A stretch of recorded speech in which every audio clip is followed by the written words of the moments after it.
YouTube. Today in the Naughty Librarian, I am going over my May TBR list. You know what, I'm really excited for this TBR list. I think it's a good selection of books. I've got some adult books, I've got some romance, I've got some YA, I've got a good mix of things. And yeah, you know what? I feel good about this curated list. I feel like I did a good job. Okay, let's get into what I am planning on reading in May. First off, I have Surrender to the Highlander by Lynsay Sands. I have been kind of just reading one of these Highlander-y romances a month as my treat book. It is basically book candy. I've said that many times, but it's just, you know, kilt smut and a murder mystery usually. It's got everything I want. It's just like adorably delightful. This one is about Edith and Niels, and Edith is she wakes up, because I guess she's been being poisoned, and she wakes up and she's like, oh, there's all these dudes here, and she's like, I know you, Niels, and he's just like, I know you too, and Niels is like, what? I can't believe this hot lady's getting poisoned. Her family sucks. I'll marry the shit out of her to protect her. I just gotta convince her it's a good idea. And so that's the gist of the book. And already it starts off with like a plot against the couple. It's literally the same story for all the books in the series, and I love it. And yeah, it's gonna be smutty, it's gonna have kilts, it's gonna be Scottish, and there's gonna be a murder mystery plot they have to unravel, and it's got everything I want. It's got a lovely field on the cover, as well as like the guy, you know, on a boulder, because he's tough. So yeah, you know, it's a Highlander romance. It's just my treat book for me. I am also going to be reading His Majesty's Dragon by Naomi Novik, and this one is basically, it's like a retelling of the Napoleonic Wars, except now there's dragons. Yes. I don't know anything else about it, and frankly that's all I need to know. If someone just came up to me and said, hey, you know what, those Napoleonic Wars? Put dragons in it, and I'd be like, give me the book right now, thank you very much. So that's literally all I need to know. I am so pumped about this one. It comes highly recommended, and I just want to read it. I want to try this out. It's got dragons. I can have dragons in May, why not? Also on deck this May is Undercover Bromance by Lyssa K. Adams, and this is the sequel to the Bromance Book Club. It is continuing on that story with like a different member of the book club.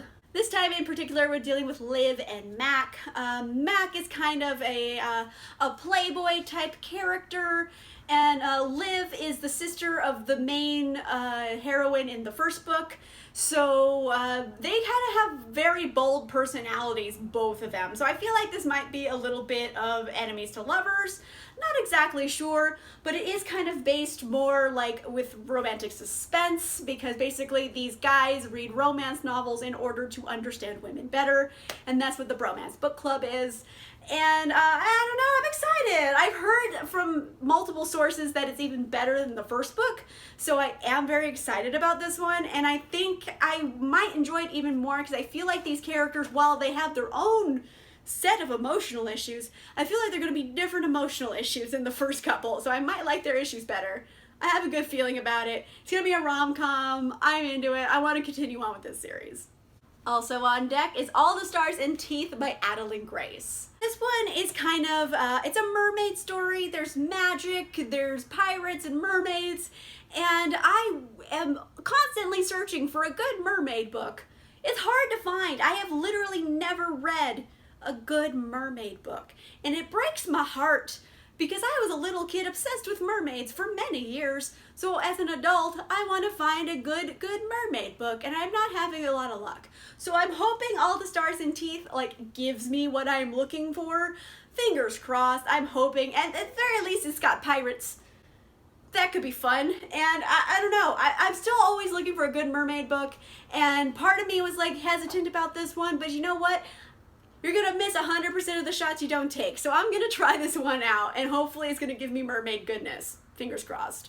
I'm also gonna read Imagine Me by Tahereh Mafi. This is the end of the Shatter Me series. Originally it was a trilogy, and then it got expanded into a new trilogy. So this is book 6, and I think it's actually going to be concluding the world of the Shatter Me series. And I just want to finish it. Basically, I've been 5 books deep already. I gotta read book 6. It just came out in April. Yeah, I could wait maybe and read it, but I was like, why would I want to do that? I just want to know how it's gonna end. And I need to know now. I don't want to have to wait. And I just was like, you know what, I'm doing this in May. This is when I'm reading it. I'm just gonna have to do it. And I want to see how things are gonna turn out for everybody. Things were very topsy-turvy in the previous book. There's a lot of gasp moments and big upsets and shocks, and then complete 180 reversals of things that you had established as true throughout the series are now false, and you're just like, what is happening? So I just need closure, basically, and this is hopefully give me the closure I need on the series. I want to have the series just done. I want it over. I want to know what's happening, how everything shakes out. I want to know. So it's happening in May. Also on deck is The Queen's Assassin by Melissa de la Cruz. Now, Melissa de la Cruz is a very, very popular author. She has written tons of books, and I have not read a single one of them. What is wrong with me? So I decided, you know what, I'm gonna break that streak. I'm gonna try one out, and this is her most recent book, and you know, it has assassins. I like assassin books, so I'm gonna try this out and see how it goes. I have fingers crossed, hoping for the best here. Considering she has written so many books, I think she knows what she's doing at this point. Also, the cover's gorgeous. Like, I love the cover of this, so it has cover goals at least. I don't really know what this is about. Like, I've read the blurb, and the blurb is like purposely vague, so I'm not really sure what this is about. I know that there's like an assassin and this lady in waiting who wants to be an assassin, and then like some shit goes down and they have to team up for some reasons, and then like kissing will happen. But you know, assassin is in the title, and I kind of like assassin books, so I have high hopes. She's gonna knock it out of the park with this one. At the very least, hey, the cover is pretty. So I'm gonna try this one out in May. I am so excited to finally read The Kingdom of Back by Marie Lu. I pretty much read everything Marie Lu has written at this point. I'm a big fan. I think she's a great author. And this book in particular sounds so cool. It is a fantasy reimagining of Mozart, except this time we are following it from the perspective of Nannerl Mozart, who is Mozart's sister. And there is this magical world that they would go to as children called the Kingdom of Back, and it's kind of like a deal with the devil type of story, and there's Mozart, and if you just say deal with the devil and Mozart in the same sentence, like, I'm already intrigued. I think it's gonna be so cool, and it's like a period of history like I haven't really read a lot of books about, especially with Mozart in general, and that whole like composer world. I think it's just gonna sound well, it's about music, I say sound. It sounds really, really excellent, and I am excited to read this one. I think it's gonna be really like lush and like interesting from the fantasy elements of it, and I'm excited. I was in the mood for something a little spooky, so I'm going to read The Cabin at the End of the World by Paul Tremblay. And this one I am like emotionally preparing myself for, because I feel like it's gonna fuck me up.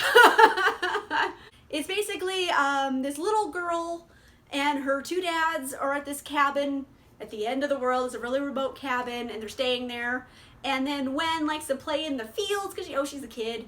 And she keeps meeting this guy who plays with her, and she's like, we're friends. And he's just like, hey, I brought a bunch of my friends, and then a bunch of creepy adults show up. And she's like, I don't know if I want to play with them. And he's just like, listen, sorry, there's nothing you can do to stop this, but we need to go to your cabin. So I'm assuming bad things are about to happen with these creepy group of adults who are out to do no good, and I don't know why.